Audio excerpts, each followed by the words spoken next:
Bonjour à toutes et à tous et bienvenue à cette nouvelle vidéo hebdomadaire consacrée comme d'habitude à l'analyse des marchés, des matières premières, des devises et puis des différentes opportunités sur actions. Alors, comme d'habitude, si vous appréciez ces vidéos et pour m'encourager, n'hésitez pas à mettre des pouces bleus.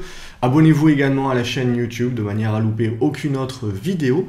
Et puis, si vous voulez débuter correctement, vous lancer, n'hésitez pas à aller en dessous de cette vidéo et télécharger ma formation gratuite. Donc, on attaque tout de suite sur le CAC 40. Donc, on est toujours dans le même biseau descendant, hein, tant qu'on n'arrive pas à rompre cette oblique baissière, on le voit sur les 5150 points actuellement, eh bien, on n'aura pas une relance haussière. Donc, casser les 5150 points, 5170 points, 5220 points pour confirmer.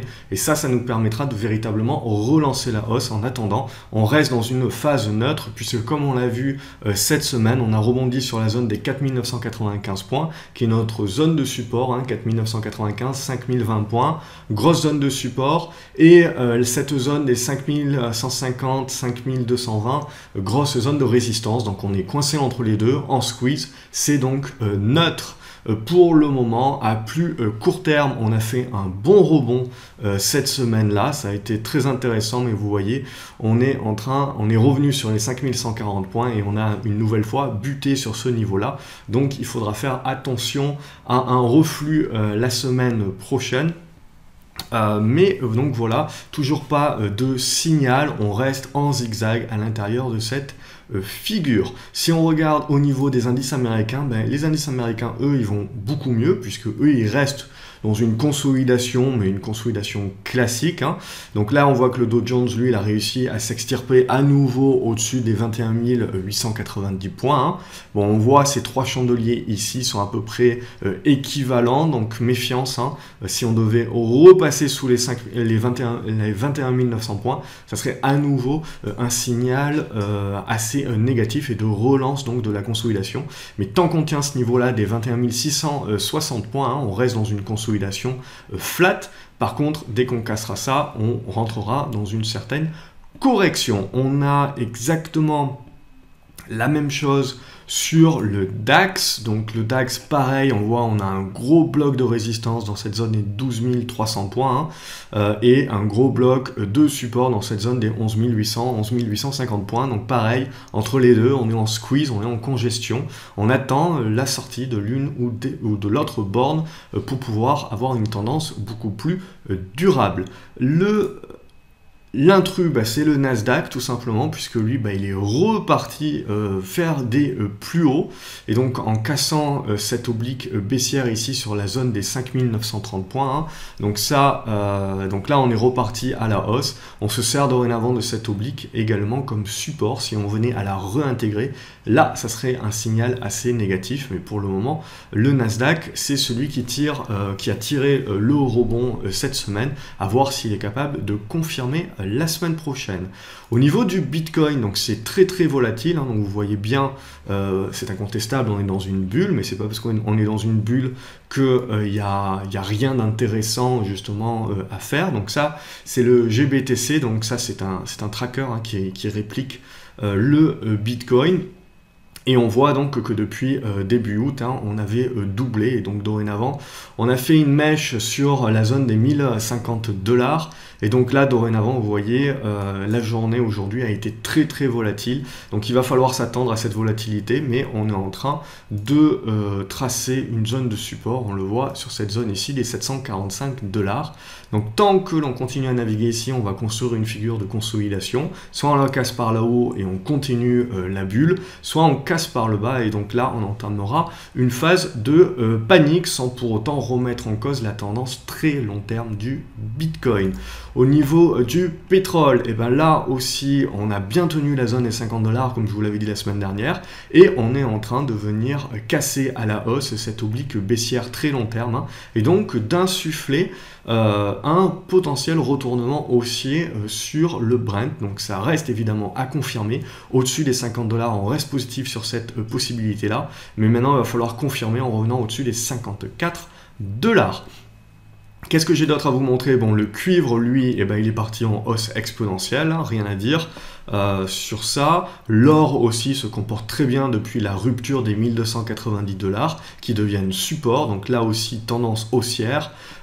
Tendance haussière également sur l'argent, hein, qui est venu rompre les 17,20 $, et puis dorénavant les 17,80 $. Donc là aussi, au-dessus des 17,20 $, c'est très positif.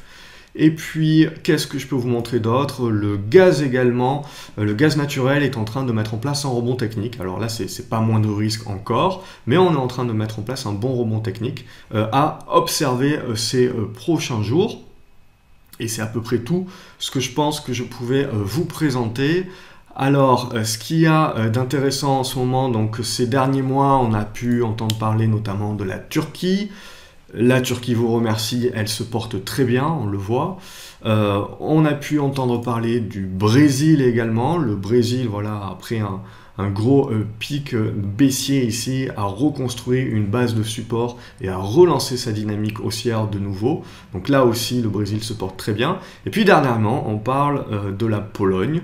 Et la Pologne vous remercie également et elle se porte très très bien. On voit que en l'espace de quasiment une année, hein, on a presque fait plus de 70%. Et dorénavant, voilà, on a réalisé un nouveau breakout donc, sur cet ETF lié au WIG 20 qui est l'indice polonais. Et donc dorénavant, on voit au-dessus de cette zone des 110 €. Hein, on restera toujours positif sur l'indice polonais qui va donc poursuivre sa tendance haussière. D'une manière générale, les pays de l'Est de l'Europe se portent très bien, notamment la Russie. Ensuite, on passe directement aux actions. Donc, au niveau des actions cette semaine, je vais vous montrer essentiellement des biotech. Alors pourquoi des biotech? Parce que le secteur est tout simplement en train de très très bien se porter. Et on a eu la mise en place de nombreux rebonds. Alors pour la majorité, ce sont des rebonds techniques, des rebonds spéculatifs. Mais ce qui va surtout nous intéresser, c'est une fois que ces rebonds sont réalisés, c'est derrière la construction de figures qui vont, si elles arrivent à casser par le haut, donner des tendances de retournement beaucoup plus durables. Donc c'est ça qu'on va observer. Alors la première action, c'est Amoeba, donc je vous en avais déjà parlé, la hausse a eu lieu, on a eu une grosse hausse, dorénavant on a eu une conso, on va rester positif au-dessus des 14,70 €, hein, et le but maintenant ça va être de construire une figure de retournement à la hausse. Antalis également, on reste positif, on voit que la consolidation est à plat. Donc là, il n'y a pas de problématique. Avox, attention, il n'y a pas énormément de volume, mais ça se porte plutôt bien également à long terme. Hein. On est en train de construire lentement mais sûrement une bonne figure de retournement là aussi. Ça reste spéculatif. Biofitis, autre biotech qui se porte très bien aussi, qui se maintient bien au-dessus de ses supports. Là aussi, on reste haussier. Bonne thérapeutique, j'avais pu vous en parler sur cette zone des 8,40 €. Hein. Là aussi, on se porte très bien, on tient bien cette zone des 9 €. Donc là aussi, on est en train de bien construire une tendance haussière. Cellnovo, donc là, on est dans une tendance baissière encore à long terme, mais à plus court terme, regardez, on est en train de créer une congestion qui potentiellement sur cassure haussière devrait libérer un rebond. Céliade aussi se comporte très très bien, on a une bonne accumulation ici, au-dessus des 24 €, c'est très positif sur la poursuite du mouvement. Serenis, là également on est en tendance baissière, mais ce qui va intéresser les traders, les spéculateurs, c'est une potentielle cassure des 1,80 € qui devrait faire revenir un petit peu de spéculation sur le titre. Claranova, là aussi, on reste dans ce triangle isocèle, un triangle symétrique. Donc on reste positif au-dessus des 41 centimes d'euros, 43 centimes d'euros, mais le gros morceau à passer, ça va être les 47 centimes d'euros pour libérer le signal d'achat.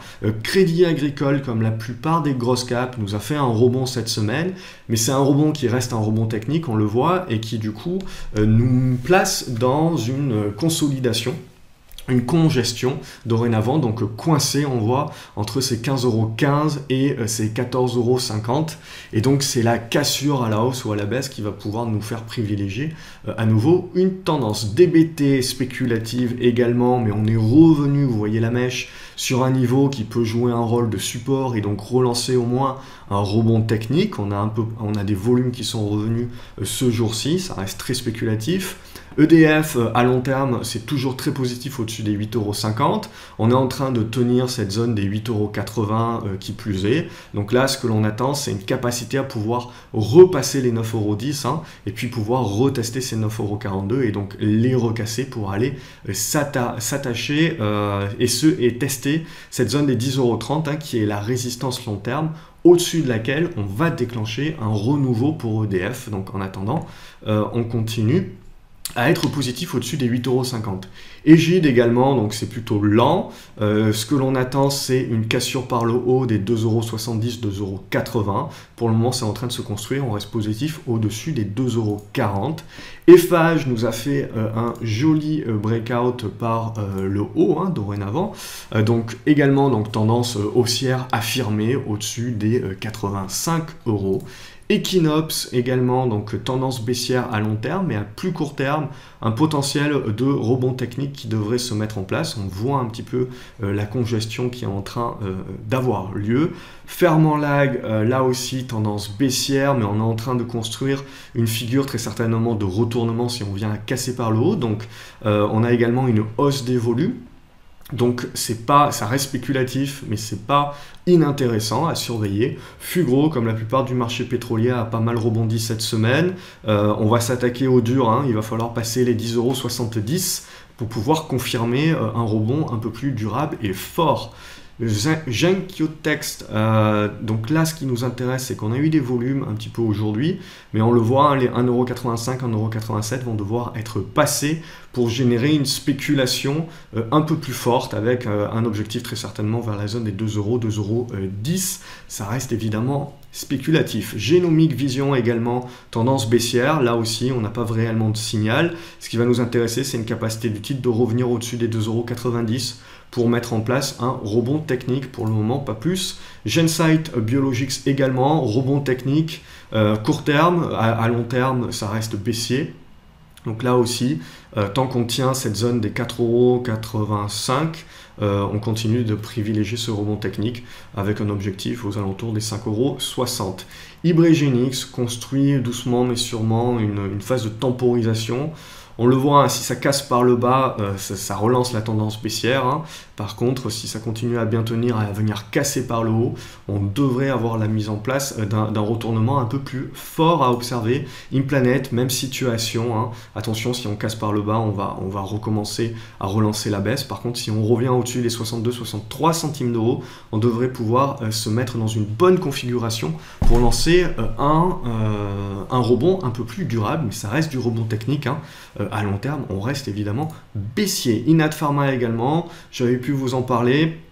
Donc là, on a mis en place le rebond, il est en train de revenir dans cette zone en voie de résistance des 11,20 € qu'il va falloir passer pour éventuellement pouvoir viser les 11,70 €, 11,80 €. Scénario caduc sous les 10,80 €. Intégragène également, rebond technique qui se met en place. Là aussi, voilà, dans cette zone-là, on va avoir une congestion. Si on casse par le bas, évidemment, on annule le scénario, mais si on sort par le haut de cette congestion-là, ça devrait devenir intéressant pour un peu plus long terme pour pouvoir jouer un retournement. Intrasense également, si ça casse par le bas, c'est pas bon, mais si on arrive à se maintenir ici, puis à casser par le haut, et à revenir dans cette zone des 54-55 centimes d'euros, là aussi ça deviendra intéressant de regarder un petit peu la figure pour la suite. Jacquet Metal, là on voit, on a cassé, on a fait le breakout sur les 24 €, 24,10 €. Donc là on est en train de relancer la hausse, on a une mèche haute ici qui devrait temporiser un petit peu, mais regardez, on a pas mal de volume fort. Donc là aussi c'est une moindre risque au-dessus de ces 24,10 €, 24,60 €. Logique Instrument également, doucement mais sûrement, on reste positif au-dessus des 91 centimes d'euros. Monakea, vous voyez, on reste dans une tendance baissière, mais là aussi, comme sur beaucoup de biotech, on a une petite spéculation court terme sur des rebonds techniques. Donc là aussi, ce qui va devenir intéressant, c'est de voir la congestion, tenir les supports, et puis réussir, on voit, à dépasser cette zone des 2,38 €, 2,40 € pour commencer à construire quelque chose dans cette zone-là, pour pouvoir sortir par le haut derrière de manière plus franche et durable. MBWS qui nous intéresse toujours, c'est cette oblique baissière de long terme. Et ce qui nous intéresse, c'est la cassure haussière qui n'arrive toujours pas. Donc il faudrait rompre les 15,50 €, 15,70 € pour confirmer un renouveau haussier beaucoup plus durable et certainement une position beaucoup plus long terme sur un BWS, beaucoup plus tranquille. MEDA 6 également, elle est tranquille, au-dessus des 43 centimes d'euros, on reste positif, attention. Il n'y a pas beaucoup de volume, un peu plus de volume aujourd'hui, mais vous voyez, on peut passer plusieurs jours, voire semaines à avoir très peu de volume. Donc là également, ce qui mettra le feu un petit peu, c'est une cassure des 50 centimes d'euros. En attendant, on reste en consolidation. Neolife, on en a parlé dans l'académie, on a parlé de pas mal de valeurs que je présente d'ailleurs là dans l'académie. C'est spéculatif, il y a eu pas mal de volume là, donc on a un rebond qui se met en place.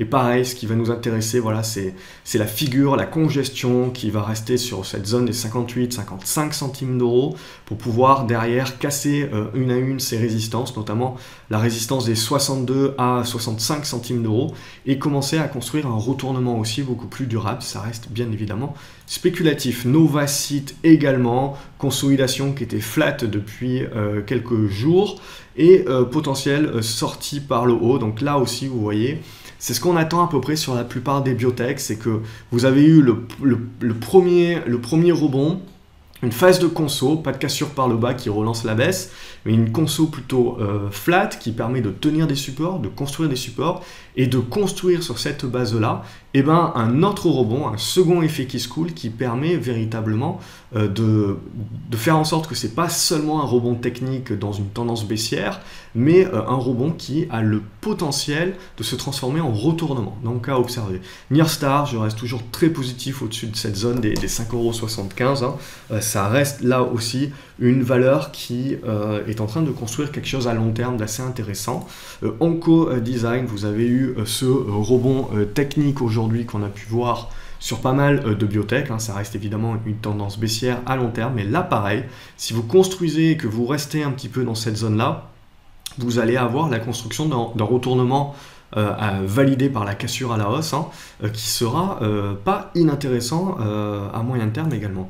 Orchestra, là également, on va peut-être certainement revenir chercher cette zone des 6,30 €, 6,40 €, mais pareil, ce qui nous intéresse, c'est bien une sortie haussière des 6,80 € confirmée par les 7,25 € pour venir spéculer un petit peu sur un retour dans cette zone des 8 € à 8,50 €.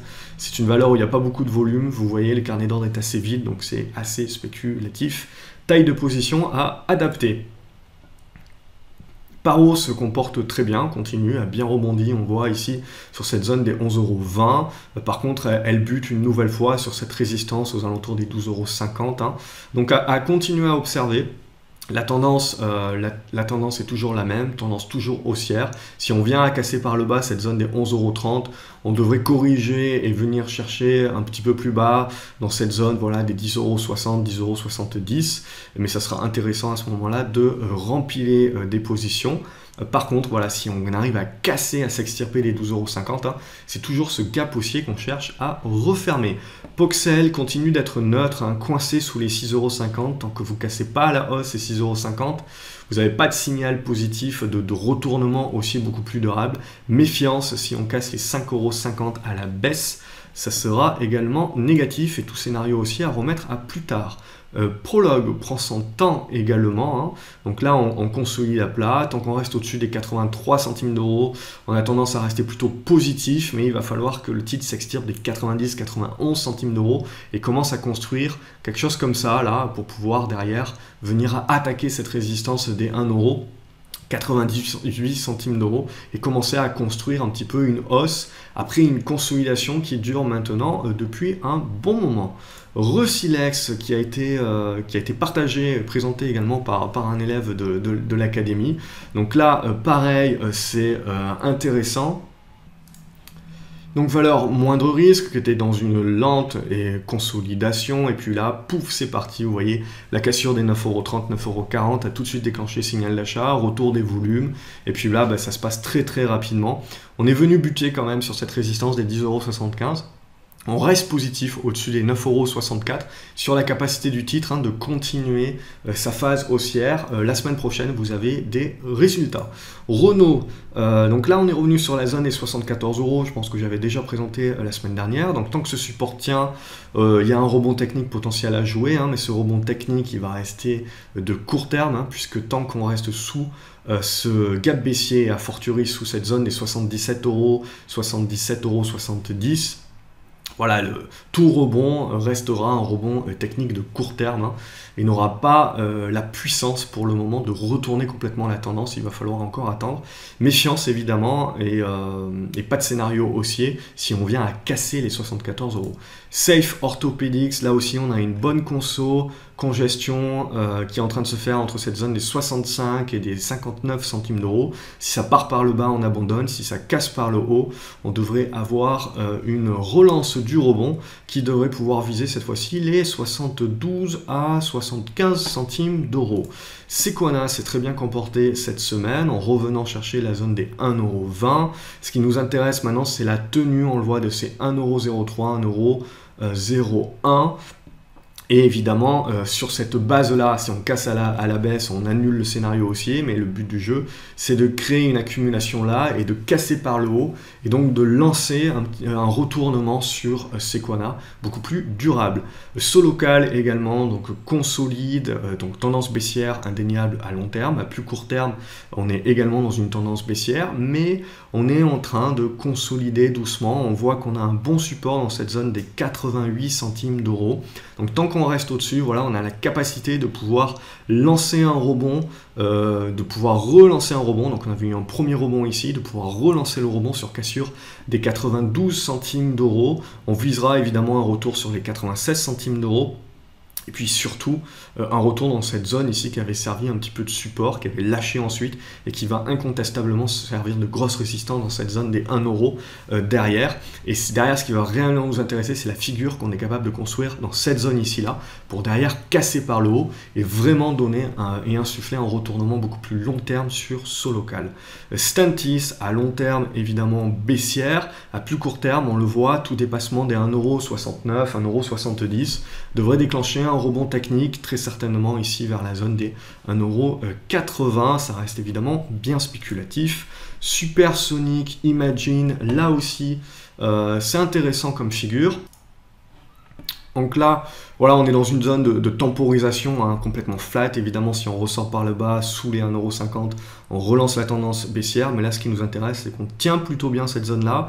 Ce qui serait bien, ça serait de s'extirper de cette zone des 1,70 €, 1,73 €, on le voit, pour pouvoir là aussi commencer à s'attaquer à des résistances un peu plus dures, des résistances un peu plus long terme, et pouvoir construire une figure de retournement ici qui nous permettrait d'envisager un retournement beaucoup plus durable et long terme sur Supersonic Imagine. Évidemment, scénario avorté si on vient à casser les 1,58 € à la baisse. Technicolor également baissière à long terme, mais à court terme, on va privilégier un rebond technique qui est en train de se mettre en place ici. Il va falloir casser ce biseau descendant par le haut. Et là, on pourra viser voilà, une zone très certainement vers les 3,35 €. Je ne pense pas qu'il faut être très gourmand, puisque, je le rappelle, on est dans des tendances baissières de long terme. Donc quand on joue des rebonds techniques dans des tendances baissières de long terme, on évite d'être trop gourmand, on prend ce qu'il y a à prendre. Technip, donc pétrole, là aussi, on est revenu, on a fait un bon rebond cette semaine. J'ai des positions, j'ai conservé une partie de ma ligne pour la semaine prochaine, notamment parce que le Brent se comporte plutôt bien, et j'attends de voir s'il est dans la capacité de rompre cette zone des 53-54 $. Donc là, Technip a également fait un rebond technique, et pareil, si on devait échouer dans cette zone-là, ce qui va être intéressant, c'est de voir la figure qu'on va réussir à construire sur cette base-là pour éventuellement relancer un rebond un peu plus puissant vers cette zone ici comprise sur les 23 €, 23,20 €. Terraclion également, donc on a eu une bonne news, on a eu des volumes assez puissants, on a des indicateurs qui se comportent bien, on voit sur les indicateurs maison de Graph CO, on a les signaux d'achat qui sont apparus, Donc on est pas mal là, on a une bonne configuration de retournement, tant qu'on tient les 5,10 €, hein, évidemment sous les 5,10 € on remettra plus tard, mais là ce qui va nous intéresser c'est la cassure de ce niveau, là on voit les 5,45 €, 5,50 € qui nous permettrait de construire petit à petit une figure de retournement à la hausse. TXL également, un petit peu comme Supersonic Imagine. On est flat, on est en attente d'une cassure des 1,80 € pour remettre un petit peu de baume au cœur des investisseurs et de la tendance, et pour construire également, pourquoi pas, une configuration qui permettrait de viser un retournement beaucoup plus durable haussier sur TXL. Évidemment, si on casse par le bas cette zone des 1,60 €, hein, scénario caduc. Et enfin, Visiomed. Là aussi, pareil, donc tendance baissière indéniable. La seule chose qui pourrait rendre le titre intéressant, et là je vous le présente parce qu'on m'a demandé de le présenter et de faire une analyse dessus, mais la seule chose qui pourrait rendre le titre intéressant, c'est spéculatif évidemment, c'est une cassure de la zone des 1,25 € à 1,27 € et arriver à se maintenir au-dessus et donc construire une base support sur ce niveau-là. Et là, ça deviendrait intéressant pour commencer à construire un retournement, mais pas avant, c'est prématuré, avancé. J'ai également Guillemot potentiellement à vous montrer, qui est voilà, suite au breakout. Vous voyez ici, hop, donc cassure de résistance, pouf, vous voyez un petit peu donc sur cette semaine-là, la hausse a été fulgurante, des volumes énormes, il y a une bonne spéculation dessus hein, par rapport à la famille Guillemot, et donc au lien notamment avec Ubisoft, où pareil, vous avez une tentative actuellement là de venir casser par le haut ces résistances-là, donc vous restez positif au-dessus des 55,20 €. Tant qu'on reste au-dessus, on est toujours dans une capacité de pouvoir continuer la hausse et casser par le haut. Si on repasse en dessous, on re-rentrera dans cette phase ici de congestion, de consolidation. Et si on casse par le bas, eh ben, on mettra en place une correction. Qu'est-ce que j'ai d'autre à vous montrer? Et je crois que c'est tout. J'ai peut-être du Veolia. Veolia est intéressante également puisqu'elle est en train de s'extirper par le haut de ses résistances, voilà, également, donc c'est pas encore confirmé, mais pareil, au-dessus des 19,50 €, on peut rester positif avec ce scénario en tête. Si on repasse en dessous des 19,50 €, hein, ça sera à remettre à plus tard. Et pour terminer, Selectis hein, également se comporte très bien. Donc on a eu Erytech Pharma, on a eu Selectis, et derrière, dorénavant, on a pas mal justement de biotech qui sont en train un petit peu de se réveiller. Et donc là, on voit Selectis également à clôturer sa journée en revenant tester cette oblique haussière que j'avais tracée il y a fort longtemps maintenant. Et on le voit qui continue de servir de résistance. Donc là également, ça devrait temporiser un petit peu les ardeurs, hein, mais Selectis au-dessus des 23 €, ça va rester quand même très très positif. On voit que les volumes sont quand même très élevés. Et puis on voit également les signaux d'achat qui avaient été donnés directement par les indicateurs. Moindre risque. Voilà ce que l'on pouvait dire cette semaine. Donc évidemment, on est dans un marché qui est en mode de consolidation, correction, congestion. Donc on a essentiellement quelques valeurs qui font des breakouts, des cassures de résistance pour aller plus haut. Donc ça c'est toujours intéressant. Et puis des valeurs qui sont dans des rebonds spéculatifs, des rebonds techniques.